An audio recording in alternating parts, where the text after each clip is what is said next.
Good day, race fans. Welcome to the Intentional Wreck Podcast. Podcast made for race fans, by race fans, from the casuals to the lifelong gearheads. Sorry, I can't talk. It has been a hell of a week. I am here with Corey and Finn. We are all together this week. No absences.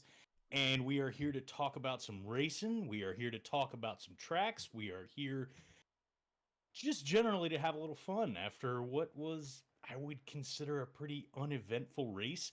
Before that, I'd like to do a little housekeeping and let you know you can find us on Twitch at Intentional Rec Pod. You can find us on the socials at IntWreckPod. That's at INTWRECKPOD. How you fellas doing? Not too bad. A little bit of a snoozer. Oh yeah, Yeah? I'm well rested. I got oh brother, that Sunday nap was incredible. So, but I mean, victory lane. All right, I had it on the road. If nothing, all right, I was gonna have an eventful victory lane. I was preparing my 1 minute speech, and then Ricky Stenhouse decided to do what no other driver could do on Sunday, which was try to pass in a third lane. And he sunk back, and Bubba Wallace made an incredible drive from 20th to 10th by literally not going to the outside. Like, that's what he did. Everybody went outside. Bubba said, that's dumb, and then drove straight 10 positions forward. So Bubba Wallace is the highest finishing of our prediction drivers, and that gives Jeff victory lane. So 1 minute, uninterrupted, go. Ba-na-na-na. So for my victory lane, I don't want to make it somber. This is celebratory in all facets, but this past Sunday, we celebrated the life and officially kind of said goodbye to my old man. My dad passed away about a month and a half ago, or just a little over a month ago, and we got a bunch of family and friends and a whole bunch of folks together this past Sunday, and we sit things off with a bang. We got everybody together, lots of hugs, lots of laughs, lots of tears. Everybody got to watch me embarrass myself by reading a eulogy in front of a large crowd of people. Corey included, he was a witness. And I wanted to take my victory lane this week and just do a toast to my dad, to Richard Page. I will miss you. I love you. And this one's for you. So, R.I.P. And that's my victory lane. R.I.P. I would toast with you, but it's very bad luck to toast with water, and that's all I got. So Really, I drank a 2-day-old orange cream Coca-Cola to toast to your pops because you didn't give us a warning that we were going to be toasting. That was gross. That's good luck. That was gross. This man would love to pretend that he didn't write a beautiful eulogy and make an absolute room full of grown men cry. He did. He's just being humble. He killed it. This guy's quite the writer and quite the speaker. Yep. Everybody tells Jeff his voice is great, but they never tell him is that his writing is great too. So. Yeah, maybe that's the problem. Yeah, I mean everybody's heard the intro. For race fans, by race fans. Yep. Lifelong gearheads to the to the guys that don't listen. He's in there like somewhere. All right, so eat your heart out, Chat GPT. I can tell you that was not AI. That was straight from the heart, my friend. So it was that, and also just in case anybody was curious, naturally throughout the ceremony, once I got done reading everything, I had checked the clock, and on the big screen on the projector, we absolutely threw the race on. And blasted it through the speakers. So just how he would have wanted NASCAR at a funeral, and I don't think my dad would have wanted it any other way. We made that happen. There you go. All right, well, Dega. So you guys, I mean, obviously a little busy on Sunday, but after I woke up from my nap, I woke up twice before the big nap. You go to sleep and you kind of get woken up. The first one was pleasant. It was to find out that Blaney was wrecked. And no, I'm kidding. Obviously, don't want anybody to crash at high speeds. But Blaney was first in the wreckage. And then there was a rough one. Chris Bell got turned and hit the nose hard and made us appreciate the safer barrier. We did see that one. You guys did catch that one. So, yeah. Dega, pretty uneventful. I'm not gonna lie. There were a couple pieces that were really interesting. There was some four wide lanes racing, but it seemed that is only a product of when there's fuel saving. That's when there's a thing, and they're obviously slower speeds. It looks like when it gets to the point where we're full throttle all the way out, there's only 2 lanes, and at Talladega, that's extremely rough to deal with and watch. Especially somebody did a side by side of the Xfinity race finish with this one, and it's just so obvious that there's difference. And historically, super speedway racing, there's ups and downs, right? Corey, you may have seen if you'd watched some of the old super speedway tracks, they just literally like get in one big train up on the high lane. Like literally imagine the entire field, nose to tail, one lane for all the laps. And you know what? Like it's the same. And that's NASCAR's, I wouldn't even say their problem. Like they just, they think that that's what they want, or somebody said today, the illusion of good racing. Somebody said, how can you criticize this race? There was like 60 lead changes or something. And I was like, you know what I mean? Ones, right, exactly, right? Like not racy ones. Right, No. Like the difference between these two going back and forth, like especially when it's 4 wide for the fuel saving and different people are leading laps. It was cool to see the Beard Motorsports car, the underfunded car, get up there and lead some laps. That was Anthony Alfredo driving that car. But yeah, Fast pasta. Fast pasta. So fun to watch that a little bit. If you guys got to watch the kind of the green flag pit stop strategy and some of the stuff going on there, a lot of speeding penalties. SVG almost bend it coming in, way too much speed.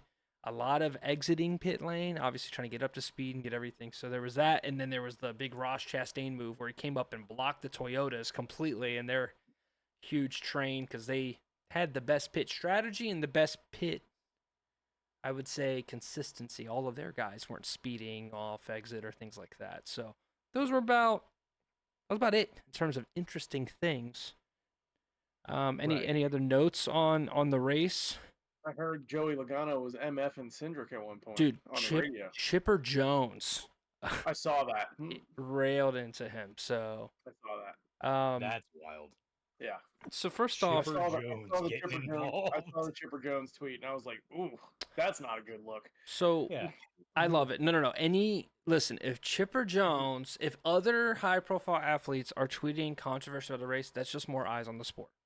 That's not a good look also for Logano is what I meant. I don't think there's anything wrong with that, right? I don't think there's. So here's the thing.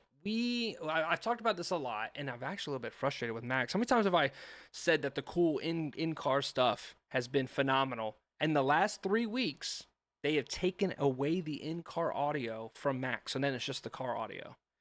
I don't know if that's a technical thing that they're working on, or if they're just done with that. The radios are gone. Yeah, the radio. That's a complete fail on NASCAR's part. Well, other than that, yeah, you gotta have that. The radios are definitely fantastic. It makes it, and they raised the price, so it made it even like worse. Like they raised the price and then took a feature away. So that was extremely annoying. Unless I'm missing something. But that being said, I think we want that access is great. I do not want to in turn say they need to be politically correct coming at 200 miles an hour. Like, I don't care. We've all been in the races. Like Corey, me and you, we've been in the virtual iRacing. We know what it's like to completely overact to the move in the moment, right? Yeah. He didn't get the context. He only saw what he saw. Hell, think about all the times that you've been, we've done our races, and then at the end you get the recap and you find out the race was just completely different than your experience of it inside the, virtual car, right? Like you're like, oh man, this was crazy, fast-paced action, and everybody else is like, well, that was boring. Well, that's because they only got to watch the race through a certain lens, and so like, I don't think Logano needs to change anything that he said. Just because he's a teammate doesn't mean you can't be whatever. Obviously, there's a religious aspect to NASCAR, a big Christian fan base to NASCAR, and a lot of drivers would call themselves big Christians, and I think that, they may not like, the drivers may not like, like William Byron's got the Liberty U on his car, and he is an F-bomb king on the mic. You know what I mean? Well, I think that's probably a little bit of a reach. Like, they know these guys cuss on the radio. It's not like a secret. Right, but I don't care. I don't care. I'm all for it, and I don't want them to change that because those feuds matter. Jimmy Johnson, Jeff Gordon used to get into it all the time. Well done, asshat. Da, da. Tyler, or what did Ty Gibbs called Tyler Reddick a little fucker, like a little bitch? And I was like, Ty Gibbs, you are a little bitch. What are we doing here? You're all little bitches. So, but then again, Logano was wrong, obviously, but once he saw it out of the car, he was like, "Oh, yeah, okay." He would have ran me over. So he came out of line, and it just led to him having to bump the 23. It is what it is. There wasn't any. You brought that up, and you bring in the idea of sponsorships have been in a lot of discussions lately, because I think more so what you might be getting at in that, as far as how people are perceiving the way that some of the drivers are going to react, or what they may be saying, or how this affects PR. It kind of leads it. I think the sponsors are going to be one of the bigger impacts of that, because they're going to use promo footage. They're going to use these kind of things when it suits them, and they're going to scold it when it doesn't. And one of the topics that's been going around a lot in NASCAR circles lately has been the word sponsorship crisis has been thrown around. I don't know if I'm calling it that. We still have plenty of sponsors. That's still something that's there. That's still something, right? But we have seen different sponsors scale back. FedEx pulling out from the 11. We've seen Monster dial down just a little bit, despite still being all over the track. They've just dialed it back just a hair. We've seen Geico. We've seen some of the other sponsors. We saw M&M's and Mars back out a couple years ago when Kyle Busch made his move. We've seen some of the more prominent, well-known sponsors that have been around for a very long time start to pull back or pull away. And I think that we start to see a lot more discussions about certain driver behavior when that gets called into question, because the less sponsors that you have, the more of an issue you bring up with smaller teams, and stuff like that in such a sponsor-driven sport. The other thing that comes up with that is, one thing that we talk about all the time is the Fox broadcast and the amount of commercials and the product and the broadcast quality and stuff like that, and the way that ads intervene with things all the time. And one of the things that does lead into some of that is when your sponsors start to pull, that ad revenue has to come in and try and supplement things. So yeah, this all ties back to the discussion. Driver behavior can do that, but I think it's the worry of affecting sponsors more than anything else. Yeah, did you guys hear what Buescher's crew chief said? Nah, what was that? He said I guess in the Bell wreck, Buescher got taken out, and Buescher's crew chief said, "You would think that a guy with a car insurance company on his car would not be out here causing wrecks," and said, "Hey Denny, where can I file a claim?" Oh boy. That's pretty good. That's funny. That's pretty good. I like that. I mean, and that ain't gonna be the first time either. That's definitely gonna happen again. That's a funny bit. Yeah, that's anytime Denny gets in a wreck, that's gonna be prime fodder every single time. I mean, for the last couple of years, we've seen scenarios where a lot of fans have come to our sport because of the iRacing, because F1 had been largely uncompetitive, right? It was the Verstappen fest. Well, here's a problem. Formula One is extremely entertaining right now with all of their storylines and all of their rookies. And then, of course, Max is trying to fight for a championship with the 5th best car in the field every week. And it's incredible. So all these storylines are fantastic to watch. And then, of course, here's the deal. Jeff Gluck's poll, out of the last 4 races, the highest one has finished is 50.9% for is this a good race? Not good. Yeah. It is not good. And guess what? We're going to fucking Texas next week. That's not going to help. Historically, Texas has not raced well since their reconfiguration. But it's going to look like an absolute shootout compared to what we've seen the last couple of weeks. Oh, It's going to look a lot better this week. Right. Just from comparison. Right. Hopefully, if Texas just needs, in a bad way, a really good race. Now, fortunately, all right, the world's coming. All right, the Lord's coming back. Kansas is after that, right? And then and then the All-Star race, and then guess what? The 600. So we got 2 fantastic 1.5 mile races coming up. And that leads me to the next segment that we we're gonna do this week, which is we're gonna do a track tier list. Okay, so I'll pull this up on our screen now. So what we're gonna do is we're gonna go through the tracks on the circuit this year. We're gonna judge them. So what I'll do is I'll grab a track and I'll pick one of you guys, or I'll do it myself, and then I'll say, hey, I think this track goes here because of this reason, yada yada yada. So within the scope, let's define a scope real quick. First of all, next gen only. Okay? We're not talking about how good something used to be way back in 1996. It's unfair. All right, within the scope of having all of us race. This is a NASCAR podcast. Aren't we always supposed to talk about how good things used to be? It's not the same. It's not the same. So I think a lot of us, all three of us, like different styles of racing, a lot of different types of things. So I'm really curious to see where we rank these things. So why don't we start with an interesting one? I'm going to go Jeff, and I'm going to go with Michigan. Okay. I like Michigan. I think it falls in, to me, I'm putting Michigan I'm somewhere around B tier. Okay, let me refresh. Let's refresh here the tiers. I didn't do that. I didn't do the tiers. So S tier is elite of the elite. You're expecting quite possibly the best race of the year there at any given moment. Like, there's no worries in your mind that you're about to watch a banger. A banger. Guaranteed banger. Okay. A is a track that on its best day can compete with the S tier, but maybe there's one characteristic or feature that's rough about it, right? Not necessarily rough, but there's just one thing holding it back in your mind. You know what I mean? Like, it very well could be a good race, but X, this could cause it or this could do that. So, B tier is going to be solid track, has had great races and finishes, but it's just as likely to give us a whatever type scenario, Okay. One question. What's up? You said next gen only, and then you said this year.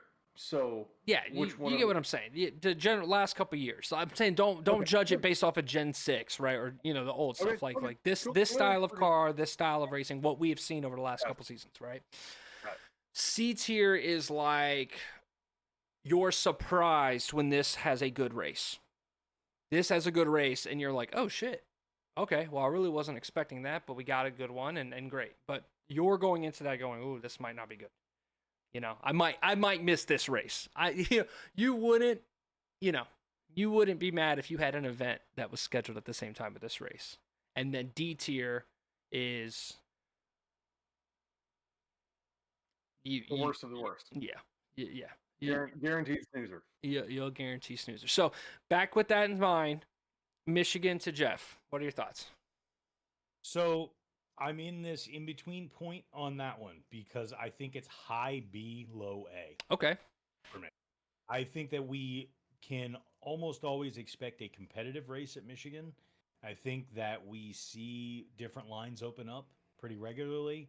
I think that fluctuating temperatures in the Midwest at times can make for just different strategy decisions in almost any given race that we see there, depending on where they put it in the schedule. Mm-hmm. I put Michigan as a high B, low A. Okay. Any agreement or disagreement, Corey? No, I think you're nailing it. I think it's more low A than high B. I'll say that. I think the intermediate tracks have tended towards being the cream of the crop. Right. And for that reason, I'd probably squeak it into A tier, but yeah, A or B. In my mind, there won't be a track better than Michigan in B tier. Yes. Right. I think if there's one thing that's stopping me, it's I think that aero blocking plays into big play here, and it becomes a little bit harder to pass on this track compared to some of the other quote-unquote intermediates, right? This is a big intermediate, right? Like, it's a little bit bigger than like Auto Club was. Like, Auto Club's last couple races were, right? Fantastic races. Michigan, just there's a little bit of aero blocking in that, but I'm excited there. So, Corey, I'm going to give you, Let's go with the Chicago Street Race. That's coming up here in a little bit. Next month, not this May, but I think June.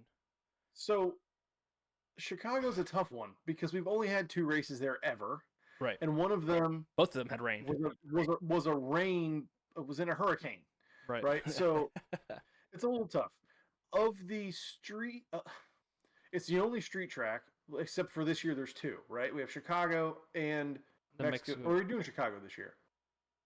There Are they doing should. Chicago? I'm pretty sure we're doing Chicago. Yeah, But yeah, yeah. Yeah. They're doing Mexico It's the City. final deal. Okay. So, right. So, I kind of have to just give Chicago a B. Just I would say, for no other reason than lack of evidence to the contrary. Like I have yet to see a great race there.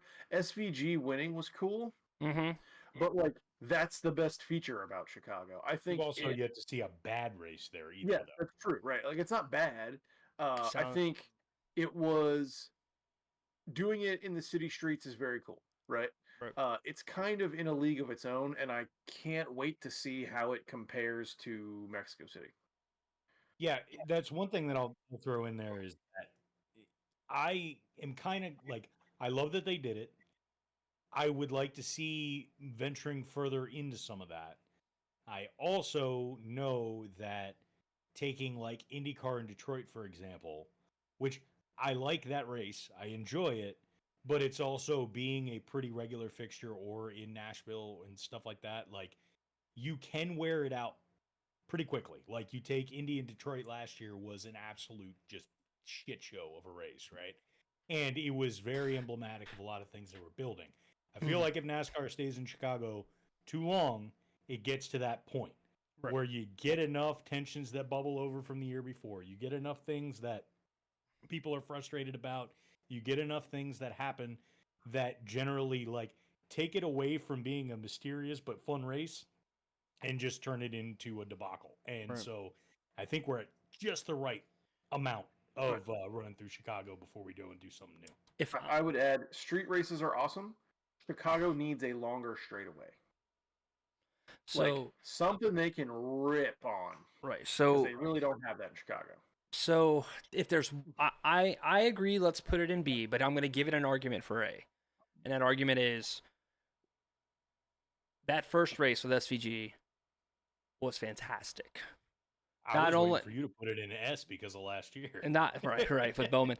I mean, obviously, I think that rain race is a wash, like literally a wash. Like you can't even grade it based off of that. But there was a day before that day where we watched SVG and Larson go crazy, and that was phenomenal. The racing there without the weather elements is fantastic. There's multiple places to pass.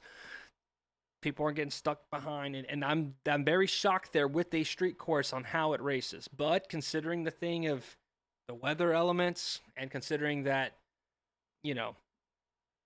with that, I mean, I would say I'm cool with putting it at B because that's that kind of like it's good racing. And you're like, hell yeah, that could be a good race, but also like it could rain out, or maybe with sun and no weather, we see less passing and it ends up not being as fun, right? Well, the reason why we saw so much passing is because of that weather and because the better drivers come out to shine when the wet tires are on. So and Gragson hitting the same barrels like 3 times in the same race. Like. So all right, so I'm going to go next, and I'm going to go with a race that if we could do it on the wet tire, it might be an A-tier track.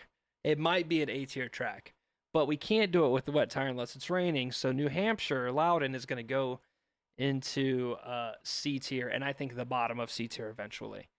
Obviously, Chris Bell fans are clenched fist meme right now, but this is one where it's supposed to be slightly racier Martinsville, and it's like the most memorable thing that's happened in New Hampshire outside of that one scenario where we got the wet tires and it was like, oh shit, they can drive.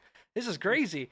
Multiple lanes at New Hampshire, and then it's like, then there was that race a couple years ago where it rained on lap 1. They went green and like the entire front of the field just like wiped up into the wall, and then that was it. So, this was like Eric Almirola's 1 win a year track, snoozer. So I'm going to go Loudon C. And again, I think there's going to be way more tracks ahead of it in C. Any issues with Loudon being that low? None. No, Not at all. Nobody's looking forward. It's lucky it's not the Indy. It's lucky. No So one cares about New Hampshire. I'm sorry. all right, let's go. Let's go, Jeff, and let's go with Daytona. Oh, Daytona. Yeah. Where you? More like Atona.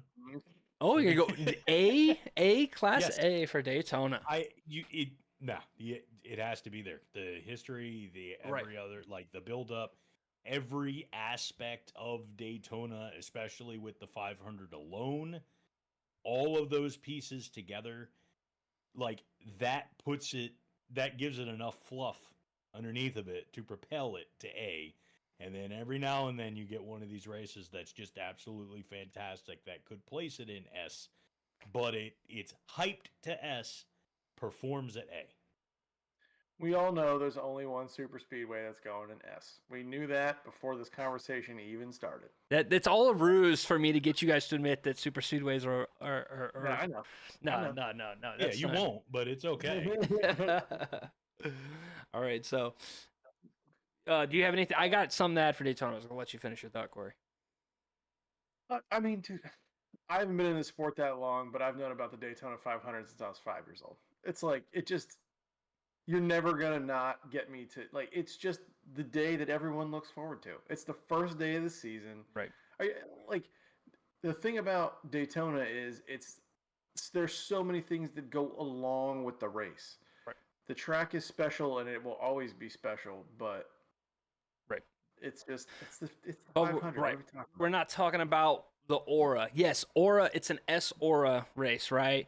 Yeah. We just had a long 2 months off because NASCAR's the longest sport ever. And you're super hyped, and that's great. But I'm gonna be honest with you. You remember back when you hosted the Daytona 500 party, right? We had all that food, we had all those people come over, and you have everybody's super hyped, and they're putting in their pets and whatever, and then it's like, all right, cool, let's get this thing going. And then like 15 minutes, like 2 minutes left, like it's like 20 minutes into the race, we have to like turn to Jack and go, hey, by the way, this is super interesting in 4 hours, dude. Like this is in 4 hours, dude, this is gonna be sick. It's like, what the fuck are we watching? Like we get so hyped, and then it's like here's the deal. You know when the Daytona races are fantastic, and when I genuinely enjoy watching them? July 4th. Growing up on July 4th, watching the Firecracker 400, the Pepsi 400. Those were sick. Racing under the night, like the lights at Daytona were sick. And obviously, you know, the racing was different generation of car. Like I think they do obviously a good job of oraing themselves, but we're not going to talk about what it used to be. We're not going to talk about it. We're talking about how it is now. The racing we all know is subpar, but we give it A because of the excitement. You are getting up to watch it, and for what it's worth, Daytona's had some good finish. Here's the thing: Daytona produces good racing. These cautions have led to some subpar finishes, but if you would have let the Bowman Byron a couple years ago flesh out, or what was it, Bell or was that Byron? I can't remember if it was Byron or Bell that were fighting. Like there was a caution this year. Like if we can get a 2 green finish to the 500 on a Sunday, it's good racing. So we'll go there. Jeff, your favorite driver owned this place for many years. So I'm going to give you.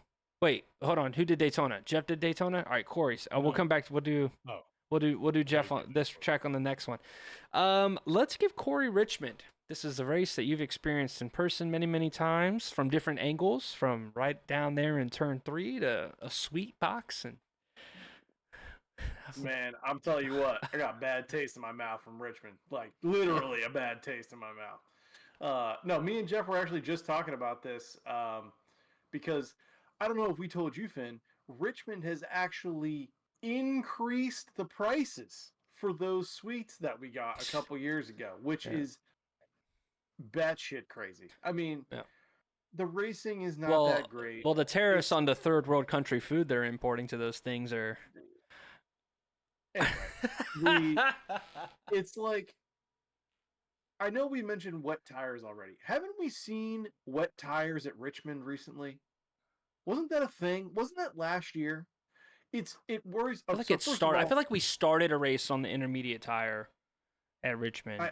But yeah. I hate to do this because it's my local track, but this is the first D. Okay, wow, Richmond down in the gutter. Dude, it's not good, man. It's not good. Yeah. I get excited because it's our track here in the 95 corridor of Virginia, but like I've yet to be wowed by a Richmond race. But in no universe can I put Richmond below New Hampshire. I agree. That's what I don't understand about that at all. I didn't rate New Hampshire, did I? Right. Well, we all have can agree and disagree. We said low of C. So, but hold on. I understand what you're saying. We can move. We can move on around. But we have to set a baseline, right? What is a D? If New Hampshire is a C, then what's a D? A D is like, dude, I'd skip this race. Like, I'm down to skip this fucking race. Like, New Hampshire's borderline in that. More than one occasion. Do we want to swap Richmond and New Hampshire, or put New Hampshire behind Richmond in D, or replace Richmond up to C? Your point is valid. That I understand Richmond not being below New Hampshire, but I didn't rate New Hampshire. I would put New Hampshire in the D category. No, we're all working together. It's not like I put it there; it has to stay there. It's like I put it there, and then we all agree or disagree to move up or down. So I don't think it's worse than that, and I think it's better than that. Like I think it's like C is fine for me for Richmond. The last Richmond race that we saw was our boy Austin Dillon wrecking Logano and Denny for the win at the end, and yeah, that was exciting, right? Or Denny jumping the start and getting ahead and doing all that kind of shenanigans that he was doing. That I think that was at Richmond as well, if I'm not mistaken. Yes, but that was a spring race. Yeah, I want to bring up our first race together, where it was a tire saving, fuel saving run, and we watched Hamlin run all the way down and then eventually run and pass down Truex, who had led a good chunk. So I think when I think about it, let me finish one more thing. Okay.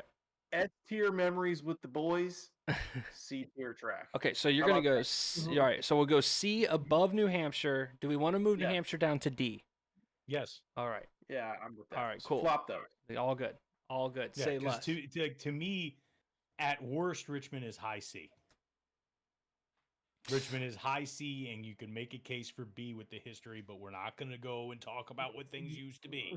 So, to me, no matter what, also, I've watched my driver win in person at Richmond twice. The memories of Richmond, chef's kiss. Love it. Love being there with the boys. My first race I ever experienced was at Richmond. It will always be a special place to me. That doesn't mean that the track is any good, right? It's meh. It's a C tier track. There you go. All right. I'm going to do a track that maybe you guys thought I was going to put in a different tier, but I'm going to put it above Daytona, but it is staying in A tier. Okay, because our parameters are S tier is I know I'm going to watch a banger.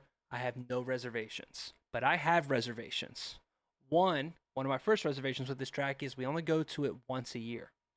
So that means there's only one chance that it's a banger. It's either a banger or it's not.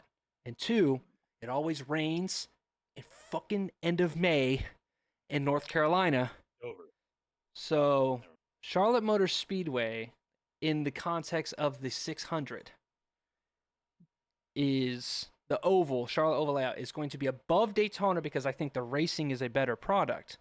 But the rain and the idea that it could get rained out or be on a Monday or like what we experience is the one thing that's stopping me from putting it in S tier. I mean, I understand what you're saying there, but is that the track's fault?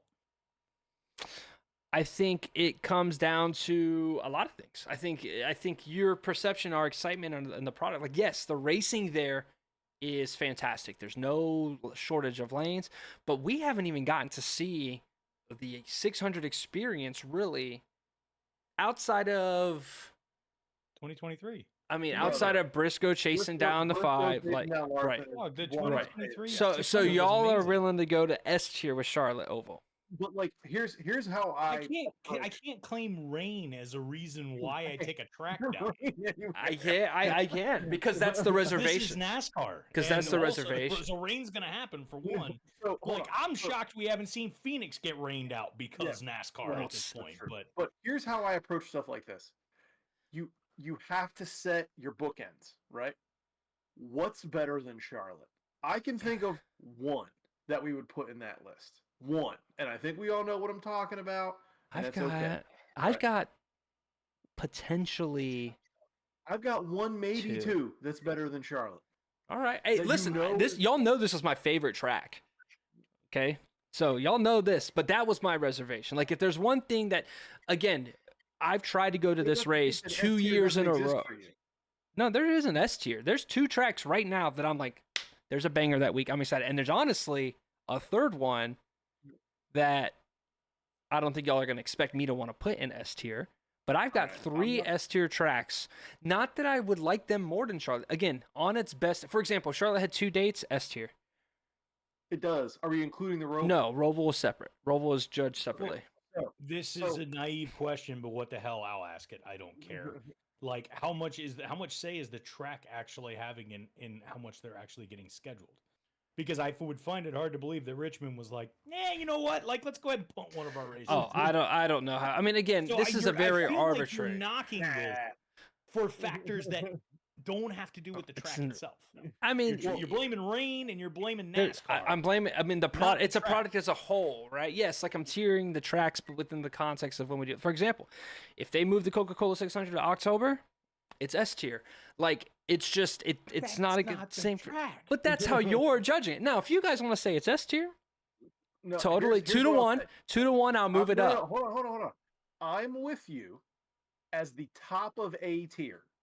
Right. As the absolute pinnacle of A tier. Right. Until such time that you say something about S tier that I cannot accept Charlotte being worse than. Well, there will be, but it's okay. But that's the point of this to have good arguments. Here's the other thing about the rain part. Like with what happened last year, that part sucked. That race was incredible leading up to the rain. It was. That crown jewel. Something that the track had nothing to do with. It's got a crown jewel. Well, so it's a crown jewel, right? Like we've got Daytona, we've got like the crown jewel of our racing. Like for me, it's like yes, Charlotte has got all of the potential to be there, but that's what whenever I said my parameter was S, I'm never worried, but I'm genuinely worried going into every 600, maybe because I'm financially invested in this damn race, that I'm gonna end up getting. Now, again, if you choose to not include rain, you're more than welcome to. But let's keep it top of A. You're not gonna miss it. You're never gonna correct. Not watch I'm the not. 600. Well, I'm never not gonna watch anything in A or higher. You're tuning in, Mom. You may not be guaranteed a banger, but you're expecting one. Sure. Yeah, I would say, but that was my parameter for A. Was I'm expecting a good race, but there's one thing. That was my thing. Now, what your one thing is might be different than mine or arbitrary. But do we want to? But I'll let you two vote. I'm gonna say it now. I'm overruling this shit. Put it in there. All right, we'll put it in S. We'll put it in S. There's more arguments. Yeah. Put it not in A than there are to keep it in A. Put it in S. Let's move the fuck on. All right. The king of Pocono was Denny Hamlin. So where would you put the tricky triangle, Jeff? A. Here we go. A. And it's not only just because of like Denny's history there. I look forward to Pocono every single year. Yeah. I know that we don't always get a great race out of it. Sometimes somebody finds a way to the front and they just get there and stay there. Mm-hmm. So it's not always like you're just, multiple lead changes, like down to the wire, like crazy ending type of track. I look forward to Pocono every year. And I know that may not necessarily be a popular opinion. I don't think that there are a ton of fans outside of the general area there that may consider it that way. Mm-hmm. I love Pocono as a track. I love just the concept of what turn for. I love the idea of doing something a little different on an oval track. I love the speed.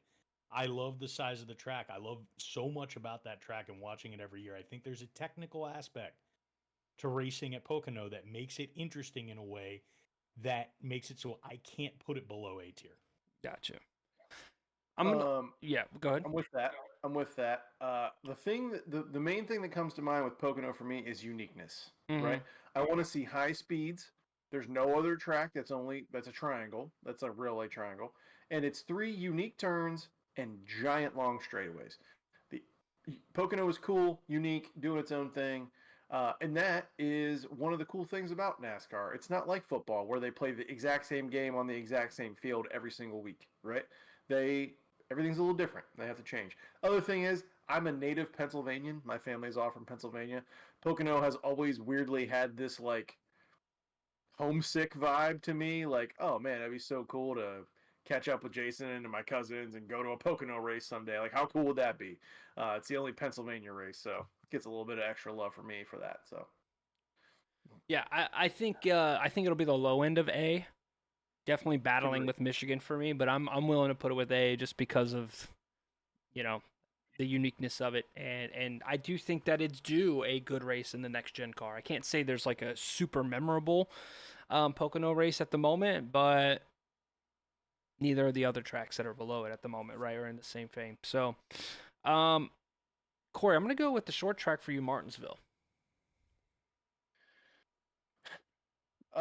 Man, I wish you'd given me Darlington instead. But I'm gonna give you Darlington. I'm gonna give you Darlington. I'm gonna give you Darlington. I mean, I'm not the short track expert, right? This is the second short track in a row that I've gotten because Richmond and now Martinsville / Darlington. How about this? Let's just clear out what I think are going to be some unanimous ones, okay? We'll go. Let's all agree.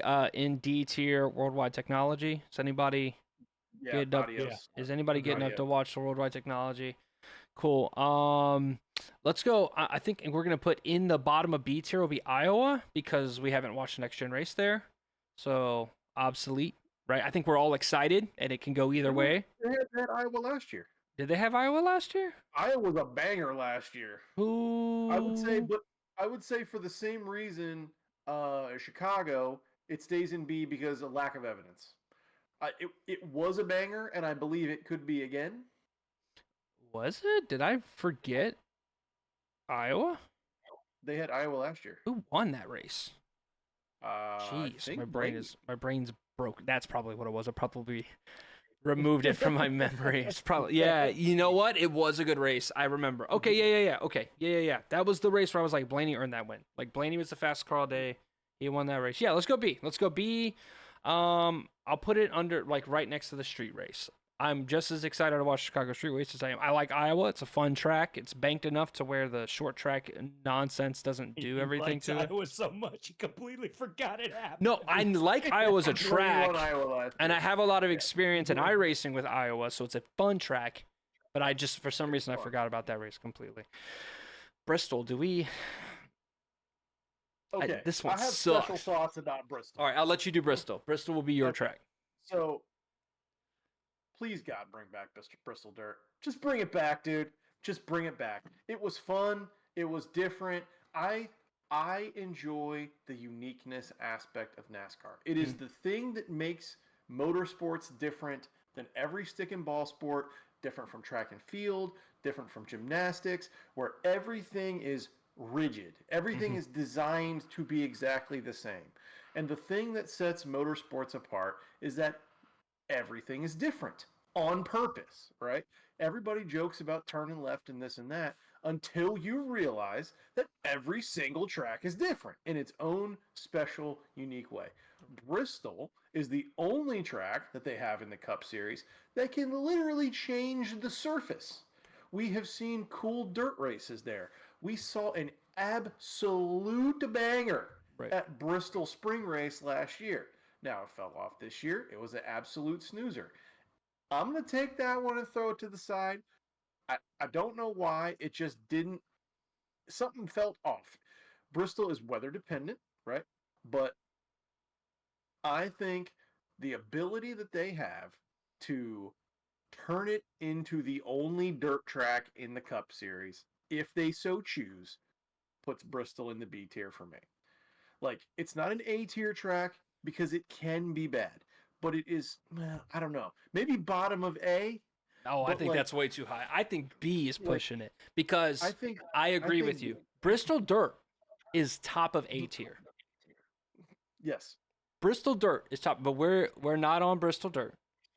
And the tire wear was the outlier. The way the next gen car has raced at Bristol has been abysmal. It has been so boring. And the only reason that the oval gives any kind of interestingness is because it's a playoff race. That is it, in my opinion. If that race didn't matter for playoffs, we could write it off. In fact, again, the mere fact that we did, again, the dirt, fantastic. I'm with you. I'm willing to put it above Richmond. But even then, Richmond saw a finish that we were highly expect more so than Bristol. Like the just normal Bristol Oval sucks right now. It's in a bad way. So I wouldn't move it above C. I agree with you that if the idea that it could change, but it's not going to change, that's eradicated. So I would say that wouldn't matter to me. They say it's eradicated, but they just had a dog crap race there. You never know what they're gonna do. Shit, I hope they bring it back. I'm in there. What do you think, hope Jeff? they We'll do let you too. decide. B or C for you. Nah, it's B tier. Here you go, B. I will take it on a low B. Okay. And that's Low B. perfectly fine. And that's even as somebody who's like, honestly, I don't really care if they bring Bristol Dirt back. So I'm perfectly fine with it staying as it is and still rating it in B. Cool. That thing was a snoozer a couple weeks ago, dude. Yeah, it's fine.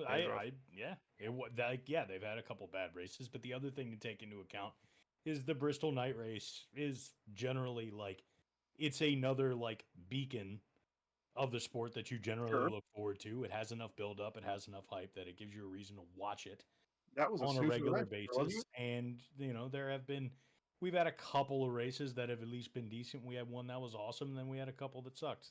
But to me, it'll bounce back. It's Bristol, baby. It'll do what it's gonna do. I like the one-offs. I like the cool. I like the gimmicky stuff. Mm-hmm. Throw live squirrels in the car. I like the gimmicky stuff, right? Right. But and I understand that.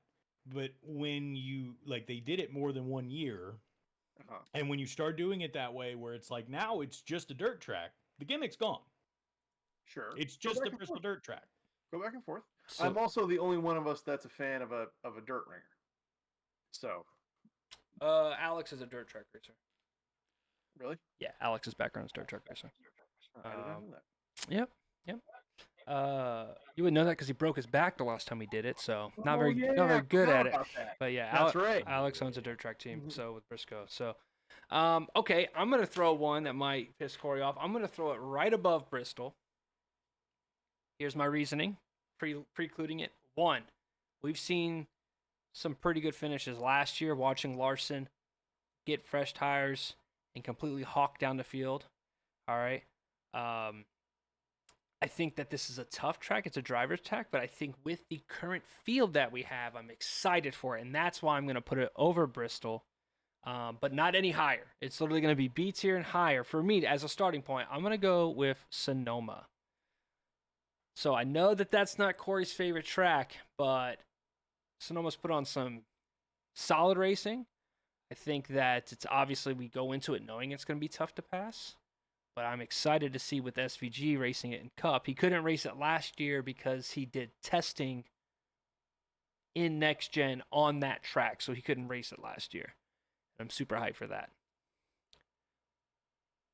To me, it's low B, high C. I like Sonoma.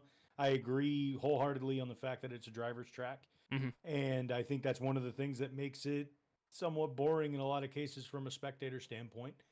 But I think that it requires a lot of skill to win at Sonoma and find your way to the front and bounce back from a rough situation. It is a technically difficult track to drive. You don't accidentally win there. I wish that they would race it maybe at a different time of year. I agree. Finn, you brought this up at a different time. That is a race that could look beautiful. But at the time that they do it, it's just like, here's all the brown. Right. You could do this at a different time of year, and it's just like lush green, beautiful vineyard territory, but they do it at a time of year that's not always great. To me, Sonoma is a high C, low B. Sonoma, the first race I watched there, I could barely keep my eyes open. It's just not my thing. I don't know. It's just not my thing. I think I'm not going to tell you guys you're wrong. It's just like I have a vendetta because to this day it's the most boring race I've ever seen. There's been some boring ones up there. It's okay if these tracks have boring races in the B tier. It's like on the low end, you're more likely to have a worse race than a good race, but there are propensity for good races. up in the Michigan and Chicago, it's like, okay, you're still more likely to have a good race than a bad race, but the scale, just the percentage changes. I see B as a very spectrum thing, right? Jeff, this place is near dear to you because you always race here. You always want us to race here on Forza. We're on the oval, not the road course, Indy. Where do you put the Brickyard? Brickyard is an A tier race for me. We're gonna go A tier race. So you're not gonna penalize it for the lack of experience at the track. Hold on. Races. A tier race or A tier track? Well, A tier track. Okay. I thought we were doing tracks. Well, yes, but you said A tier race. Well, in my heart, yeah. Okay, I'm just checking because I'm like, in my heart, it is for sure. To me, like, so far it hasn't necessarily been great, but we've only had, was it one? We have one there. Yes, it's tough. Okay, I'm not going to argue with you. A is perfectly acceptable. I would say I'm stunned that's not an S tier track because of this would be the only one where I'm like the aura plus the potential puts it in S tier for me. I could make the argument, but I understand A also is my only point. To me, it just hasn't proven itself quite yet to go there. I mean, to me, it deserves A. It is a crown jewel, and it deserves to be a crown jewel. The Brickyard should be, and it should be just as prestigious as just about any other NASCAR race. It should be built up that way. It should be hyped that way. It should be pressed that way. That's where it is for me. So, and I think it can get to that glory. We've only seen it once, though, so I can't call it an S yet. Shoot. Right, it's interesting enough. I was leaning more towards like the high end of B in that, yes, the prestige, but like the lack of being on the oval. For what it's worth, I remember very vividly, I did not watch that race. I had something going on, so I only caught bits and pieces, so I don't get the full structure. So I'm going to default to the middle here. I'm going to say we're going to put it right up there with Pocono, right? Above Pocono, but right up there. Very similar, flat turns. Yeah, again, unique. Carrying a lot of speed into the corner. This one, I think I need to go back and I'll probably watch that tonight, the 2024 Brickyard. And I know Larson won it, so I'm not going to get sneak attacked by a Blaney win. I want to give Corey a good one. I want to give Corey a track. All right, let's do this. Homestead.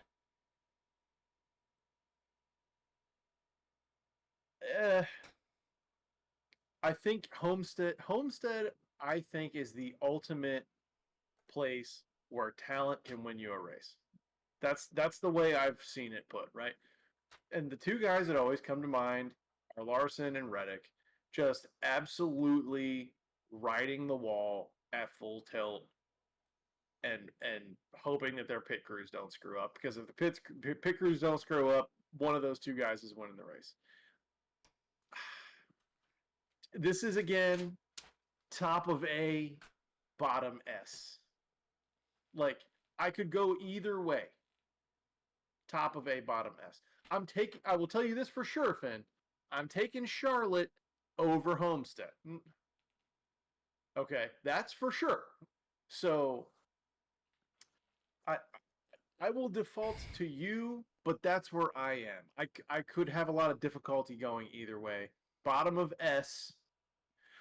There is a reason why, aside from just weather, that Homestead is hosting next year's championship, which has already been announced.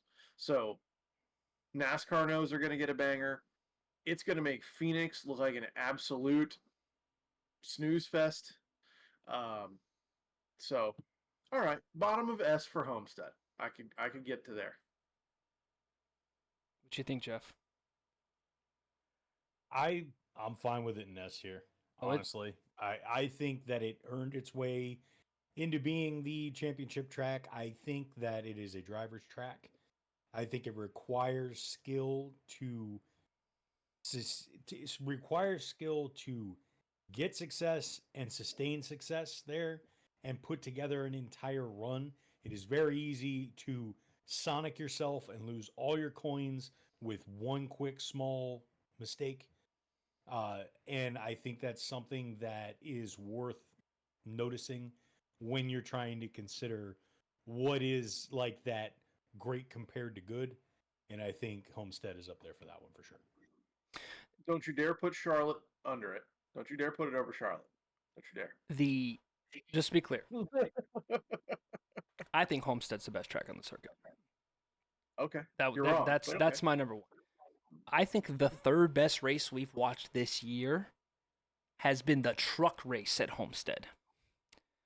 I think this track is phenomenal. I'm never walking into a Homestead race going, I'm going to get a snoozer. Now, Correct. Yeah. I also have zero issue with Kyle Larson winning races, and that could also change my perspective of that track, right? But Kyle buried the hatchet long ago. Right. It's one of my favorite styles of track. Okay. I mean, we had Blaney absolutely ripping it at the race. We had obviously the Larson chasing everybody down, including my man Bowman who bent it in that final turn. Those final turns. I am going to throw something at you though. I'm not happy that it's the championship race. I wish that a different track. I wish Charlotte was the championship race. Actually, I've always been vocally saying there shouldn't be a single championship. But here's why I'm not happy that Homestead is the championship race. Because it's better when everybody wants it at that track, because it's a track for those guys to go get it. And I am going to hate a scenario where we have like a Briscoe or maybe even like a Larson who is maybe not in the championship four, and they're safe driving to not affect the championship. You know what I'm saying? Like an opportunity for. But we don't have the full schedule for next year yet, right? But Homestead won't get 2 races. Are you sure? Yeah. I mean, obviously, if Homestead isn't contracted for 2, and they're getting moved to the final one. Now, granted, if it comes in and we get 2, beautiful. Problem solved. Still number 1 for me. So you say it should be below Charlotte. I should say it should be above. Jeff, average us out. Oh, I mean, I already said it should be like it's S. S, but Right, above Charlotte. Below Charlotte.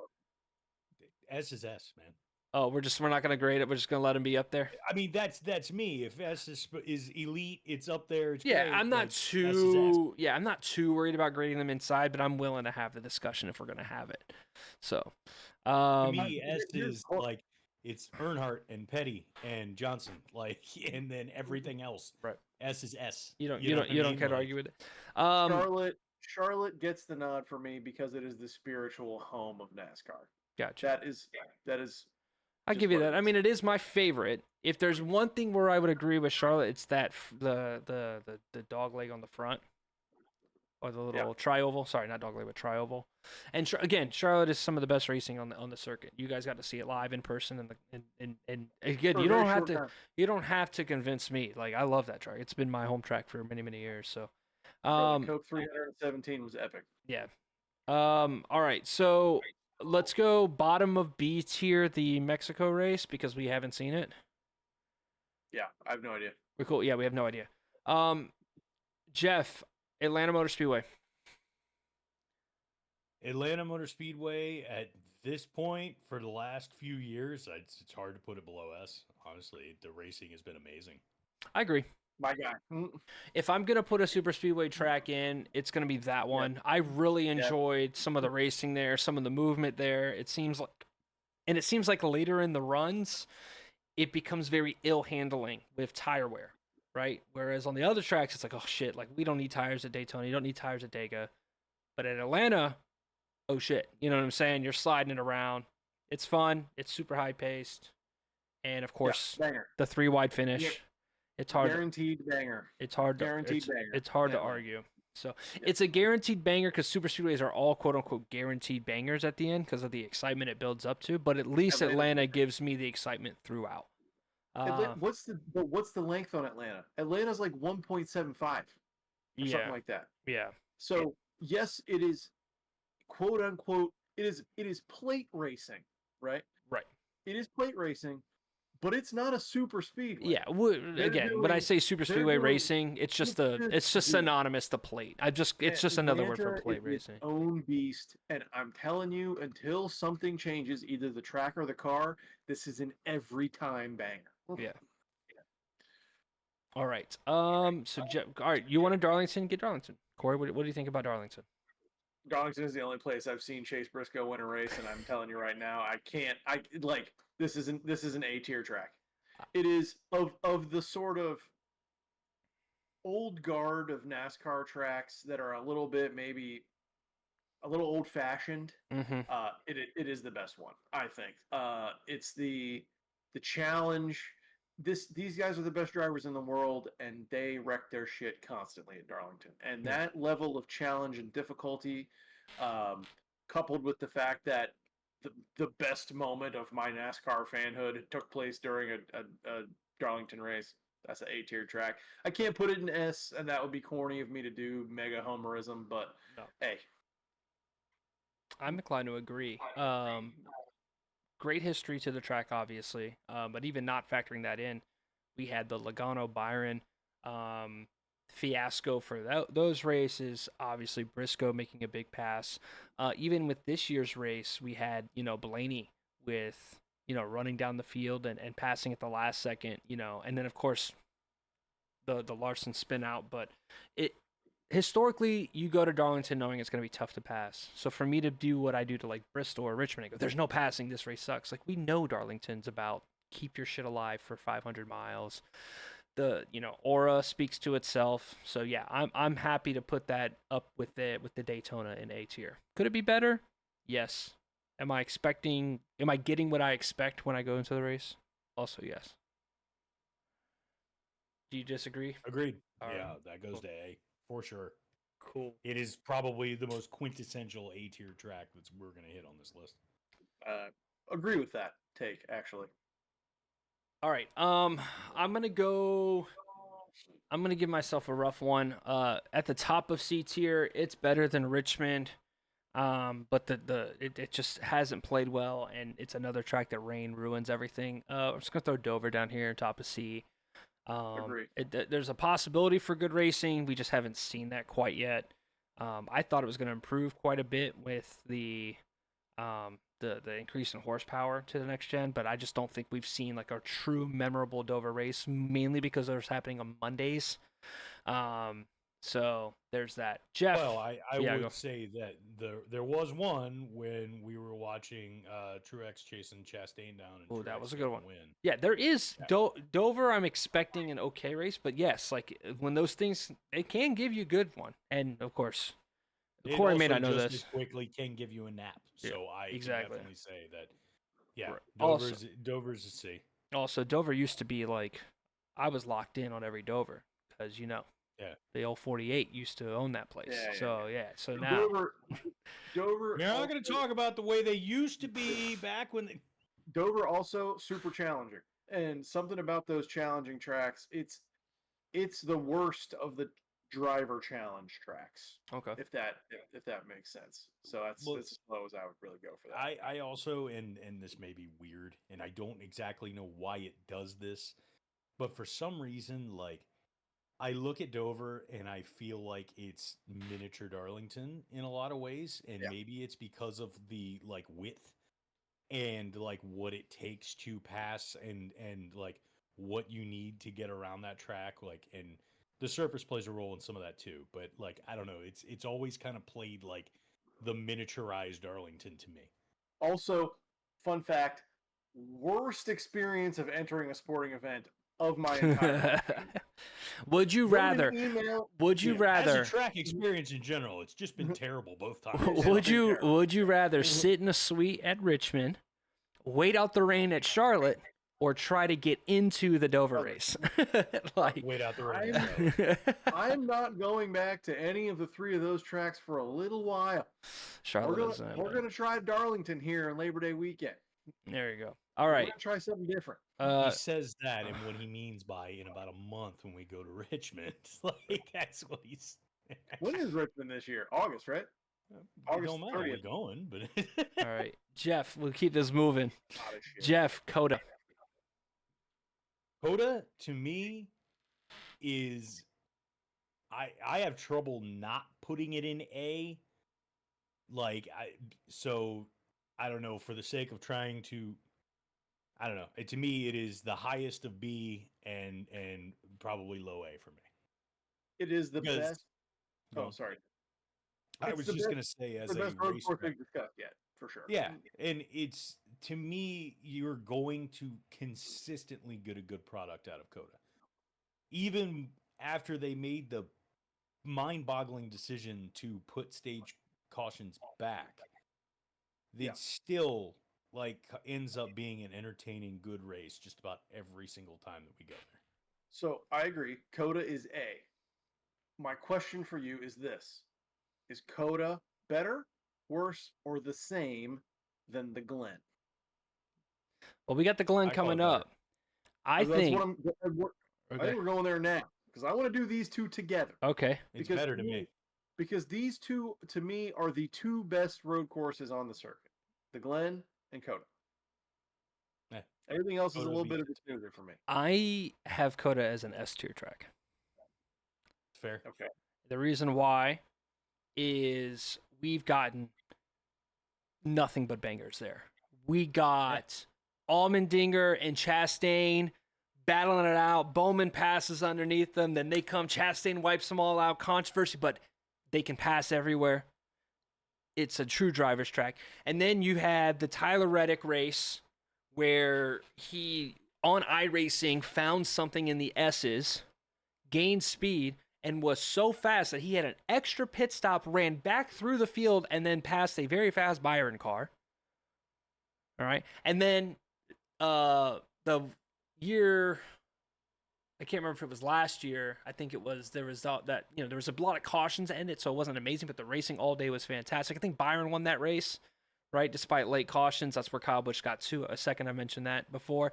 And then this year, SVG and Kyle Busch absolutely batting it out all race. And then Byron just sitting there in third. And then, of course, Bell passes all the way through the field. And then Byron's trying to nothing but bangers there. You can pass all over the place. Even with the new layout, it was perfectly fine.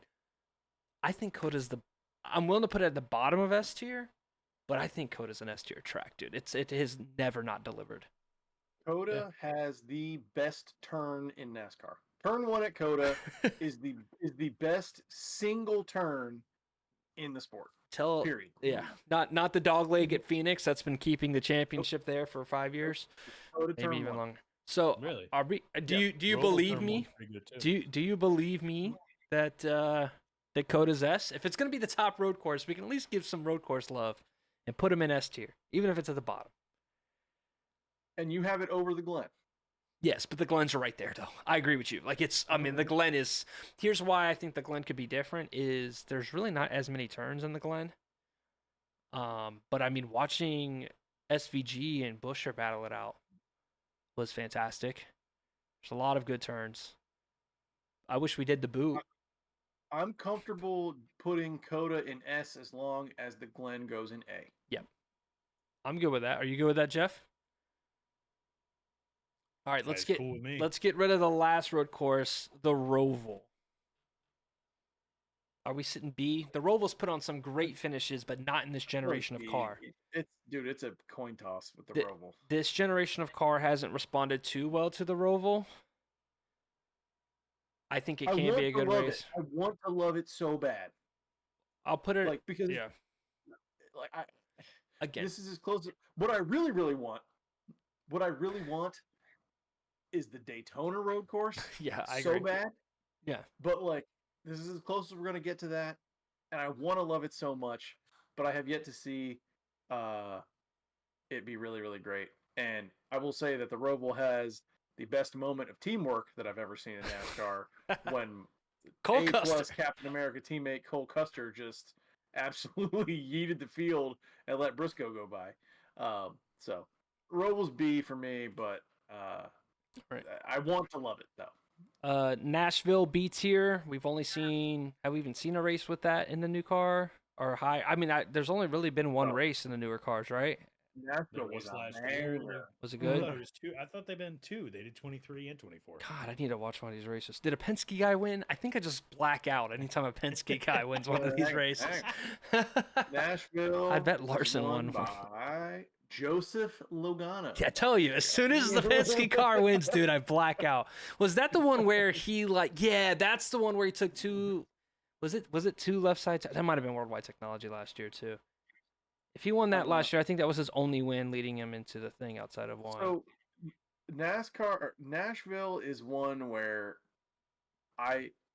do you want to watch I it have over a- Michigan? I have a soft spot for Trackhouse. I think Trackhouse is doing a very cool thing within the sport and kind of bringing the vibes into a modern sort of mentality. Nashville being their home track, I think is very cool. And Nashville's another one. It's like I want to love it. I want to love it. We'll So go. it gets a little bit of extra love for me. You want to go near the top of B tier and give it low A? That's where I would put it. I would put near the top of B tier. Okay. Like, okay. I could live with low A. I could live with high B. But it's a good track though. Okay. Jeff Dega. Dega's an A tier track. Oh no, it's not. Yeah, I know. Nah. You're gonna say that. Dega's A tier. I don't even agree with that, dude. That's fine. We're gonna throw it right in the middle of B. B at best. If we're both gonna, yeah. Dega's in a rough spot. Dega is in a rough spot. This is one that I have to default because I'm placing all of mine is based on what we can't put into the criteria. From what I am seeing, I just do not feel like Talladega has really any skill to it. I just don't. There's just no. The track's not challenging. It's 2 lanes. It's a 5-lane track with 2. That's because, and again, it may not be Dega's fault, but we're judging it within the scope of next gen, and it just does not put on a good next gen product. Dega is the only track that makes it cool to be a NASCAR fan.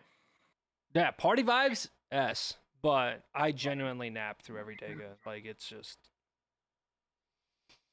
yeah, I have to default to that because I like all of that for me is past fluff that isn't necessarily this like generation of car. Same for like Martinsville. I'm ready to put Martinsville in like C tier. Like, what are we? The most interesting thing has been outlawed. There's no passing at this track. Yeah. Martinsville to me is like a little bit of a snoozer. That's one where I'm pleasantly surprised when I get a little excited. Right. Like, okay, don't really expect much out of Martinsville.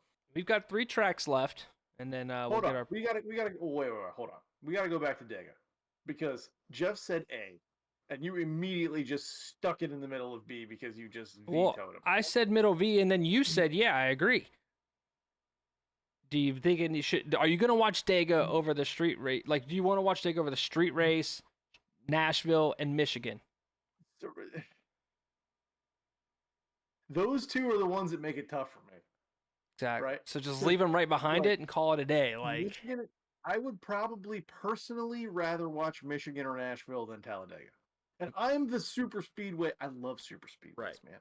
Not more than Jeff, maybe, but like, I love driving them on iRacing. It's great, but like, I haven't seen anything impressive. But here's the thing: it's behind Michigan and Nashville on the list there. Right. I'm giving you a chance to change that. I guess. No, I don't want it. So you're cool with B? Yeah. I'm watching. I don't give a shit. Yeah. Yeah. He said he's willing to. He said he was willing to put aside his. My love of Talladega. Like I'm going to watch it no matter what. It's great. It's there for me. It's again all of my love for Talladega comes from the past and not things that we're judging this on. Okay. And by the way, full stop. The track that I would most like to attend a race at. No question. Yeah. I would love to go to Talladega. I will skip out on this. I think I will never on purpose see Talladega in person. Yeah. You're never going to camp out in the, nope. You don't like fun? The infield of Dega? Dude, I'm like, y'all know where I lean politically. Being in Alabama is just not a good mental place for me, so we're just not going to do that. And then also, I don't like the racing anyway. So I get enough of that in Richmond where that guy tried to take his pants off. Remember that? That was, yeah. Yeah, it's a lot of that energy. And now, again, obviously the political nod jokes, whatever. Y'all know me. I hate drunk people. I hate being around drunk people. And the problem with maybe Dega's not for you. it's easy at a lot of races because it's so loud that I don't have to hear them. I just have to see the drunk people. But at Dega, they all go by, and then I've got about a minute to where I've got to deal with hearing drunk people. And then, so yeah, it's just, I know where I should be and where I shouldn't be. I'm going to say this. I don't think there is a track higher on A tier than Las Vegas. Las Vegas is the top of A tier. It is very, very close to S tier, but there is, depending on some types, I think there's some issues with somebody mentioned weather and things like that where it can get a little bit tough to pass. But I'm always going into Vegas expecting a good race. It's solid. Delivers well in the next gen. Are there any ifs, ands, or buts on Vegas? I'm cool with it in A. I am a little the idea of placing it maybe above like a Darlington is a little that for me, but that's also just because I'll rate Darlington a little bit higher, but I'm cool with it as long as it's an A. I don't think we should. I'm not trying to be too picky and leaning towards the top of A. We'll call it right. That's fair. Up there with because again, the way that we kind of have it, we've got 4 tracks that I think are even though they're not, Darlington looks like on our chart right now that it's more towards the middle back of B, but I think Vegas, Watkins Glen, Daytona, and Darlington are just so smushed together to what would be the top spectrum of A, and then there's a gap, and then there's Indy and Pocono, in my mind. I think there's wiggle room there, right? Mm-hmm. Phoenix Raceway. Where are y'all placing Phoenix? C at best. Oh, he said C. I'm inclined to agree, dude. That it's rough. Low B. I'm willing to give it low B, high C.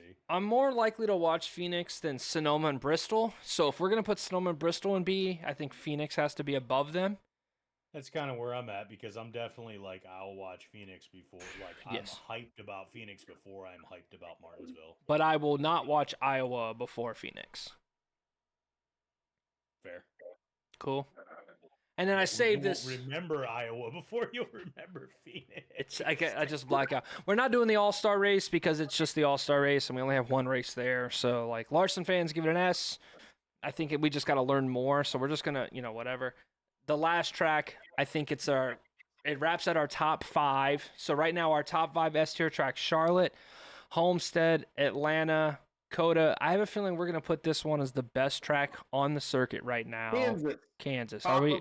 Yeah, do we agree? We have not got to Kansas yet. Kansas is S tier right now. Kansas is the best track in the circuit. Kansas right now, and that's so crazy to me because during the god tier of the NASCAR in the 1.5 miles, Kansas was okay, but not amazing. But I agree, man. The finishes that we have seen at that track have been second to none. I mean, wasn't the Larson passing Buescher the closest finish in NASCAR, one of the closest finishes in NASCAR history? An absurd last lap pass. Now, Kansas and Atlanta are the hottest tracks on the circuit. Yeah, I think I think you're not gonna get anyone arguing with that. Right. I think that watches NASCAR. Yeah, I think all 5 of our S tier tracks are bangers every single time we've seen them lately. Again, that's the downside is that we haven't really had a good set of 600s in 2 years in the next gen car. But I agree with you guys. With the racing of the 600 leading up to the rain, nothing has rivaled those tracks. Those are elite, and I think we represented all types of tracks. What's the downside? I wanted to do this to take a look. It really sucks that the highest we have a short track is Iowa. Darlington. Now, Darlington's considered a 1.5 miles. Okay. The highest we have a short track, maybe Nashville, and if Nashville counts as an intermediate, then Iowa is the highest that we have a short track. So I think that's very well indicative of where NASCAR's at. But are we good with this list, fellas? Is that all the tracks? That is all tracks. We're not doing the All-Star race, North Wilkesboro. One track. We could throw that. We're just gonna throw that somewhere in B. You know what I mean? Yeah, I would agree. We've nailed S tier. Those 5 are in a league of their own. Yeah. The only one that I could even Coda versus the Glen. Okay, but Coda gets the edge. All right. I think Coda gets the edge because I can list, like, I listed off all 4 of those crazy, like, every one of those finishes were unreal. Watkins Glen, I really only remember Busher battling it out with SVG. I don't really, like, I'm not, like, nothing's jumping out at me as, like, whoa. I would say this: we have overloaded B tier, and if anything, I would say, well, B tier's overloaded because there's a couple newer tracks. right. I think we have Sonoma too high. I think Sonoma's a C tier track. But can I interject on that? Like, B tier is middle of the road. Right. It's B okay. tier is B tier is the median. So if there's something that's gonna be overloaded, right, in a 10-month schedule, you can always move. What do we have in D tier? So right now, B is Gateway. You said Bravo or tier or D tier? Delta, buddy. Delta, Worldwide Technology, and Loudon. And then C tier, I'm going to move Mexico down because we don't know, but Mexico, Martinsville, Dover, Richmond. Yeah. It's Gateway, New Hampshire, and D. Right. And then, yeah, I mean, to me, Some I tracks don't mind there being more in B because it is the median. It's Right. the middle. Right. You know, that's where you place everything. Where Yeah, Michigan could go up a tier. I personally would put Chicago Street Race a smidge higher, but again, we defaulted back because of the lack of races there. And then everything else is just kind of one of those, like, hey, on any given, like, it might be more likely to have a good race than a bad race, but, like, it's fine. Bristol's kind of barely hanging on, dude. Bristol's, like, I agree. one more bad race from being a C-tier track and something that did we put Texas in D? Where did we put Texas? We don't have Texas. I don't see Texas. Is Texas not on here? Maybe that's this one, and maybe don't have Iowa. Where would we put Texas? I'll put North Wilkesboro where we put Texas. I think, is that another C-tier track? I put Texas in C. Yeah, snoozer. Please have a good race. I was going to say, I've got a hunch about this weekend. That we might see something good out of Texas. But it'll be the one. Yeah. So it's just, it's going to look good by comparison because we've had a bunch of snoozers in a row. Yeah. So speaking Texas of is a show me track at this point. Speaking of, and this is the final look at the. You still haven't added Texas. I had to add North Wilkesboro in place of it. So that is our final tier list. North Wilkesboro is in place of Texas.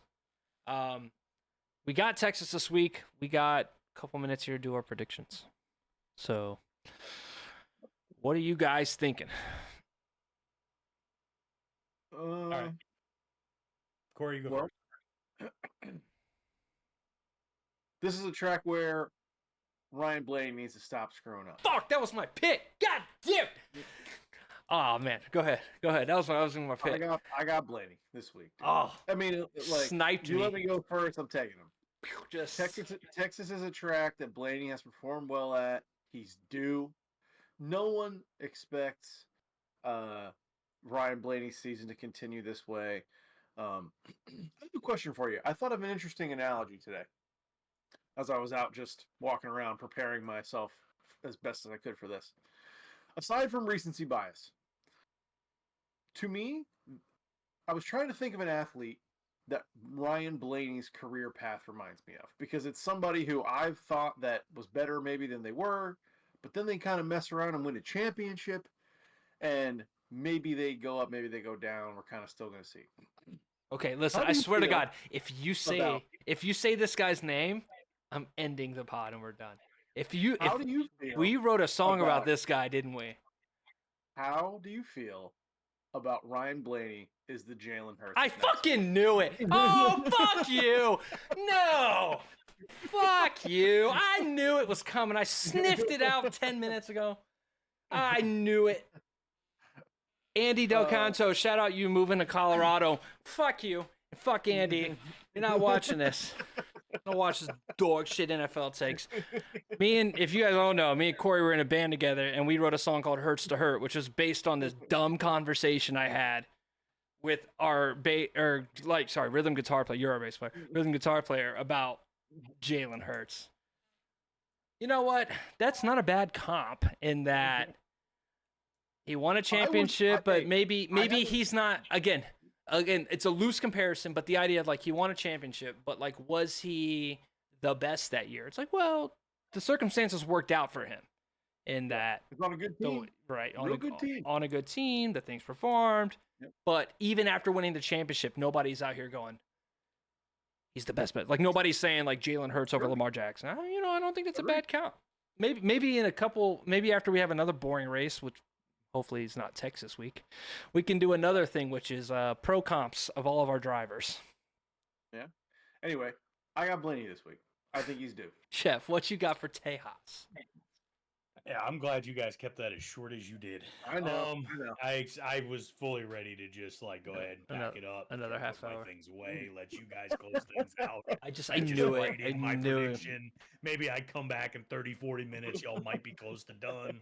I thought it was going to be one of those. But yeah, no, for me, I'm at this, like, Texas has shown us plenty of different variety and winners. We haven't gotten much as far as repeat winners. Like, if nothing else, we've gotten that out of it. In those cases where I'm just generally not sure, I tend to just go with Kyle Larson. So I'm going to go with Kyle Larson. Cool. I'll take a Toyota. When I'm unsure, I go with Kyle Larson. I'll take a Toyota. I'm going to take the 19.